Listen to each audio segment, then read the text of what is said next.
Scandaleux, le maire Luc Messi à Tangana joue avec le feu. Communauté urbaine de Yaoundé. Le maire Luc Messi à Tangana joue un jeu dangereux. Et il risque de se faire brûler. C'est ce que se tue le lanceur d'alerte Boris Berthold à lui rappeler depuis un moment maintenant. Les contribuables abusés par les agents de la communauté urbaine de Yaoundé, CUY, réclamant la redevance publicitaire. Depuis le 11 avril 2024, un scandale sans précédent se poursuit à Yaoundé, défiant toutes les autorités en place.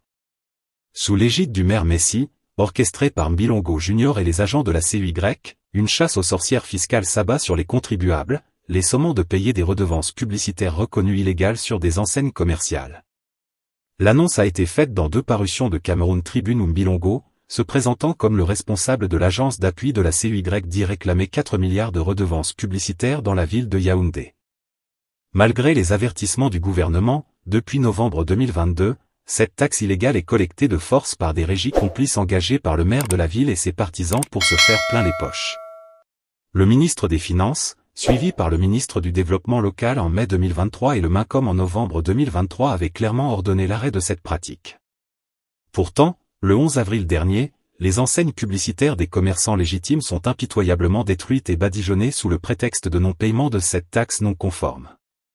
Rappelons que la position d'une enseigne commerciale est un droit légal, conformément à l'article 28 de la loi de 2015 régissant le commerce.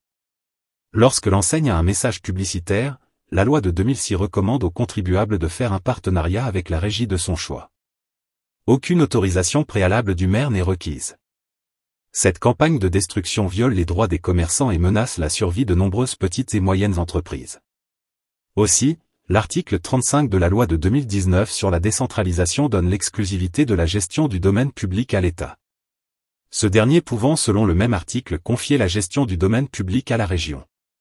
Le maire Messi outrepasse ainsi ses prérogatives avec la complicité de certaines régies dont Vision Plus, Horizon, MJCOM, pour selon ses proches, trouver illicitement de l'argent pour la prochaine campagne électorale. L'abus de pouvoir du maire de Yaoundé est flagrant. En réclamant des taxes illégales avec agression, il outrepasse son autorité et contrevient à la Constitution. Créer des impôts relève exclusivement du domaine législatif et non municipal, article 26 de la Constitution. Cet abus ne concerne pas uniquement les habitants de Yaoundé, mais tous les Camerounais. 80% des petites et moyennes entreprises disparaissent en moins de 5 ans, en partie à cause de la pression fiscale excessive, illégale pour certaines et des persécutions municipales répétées.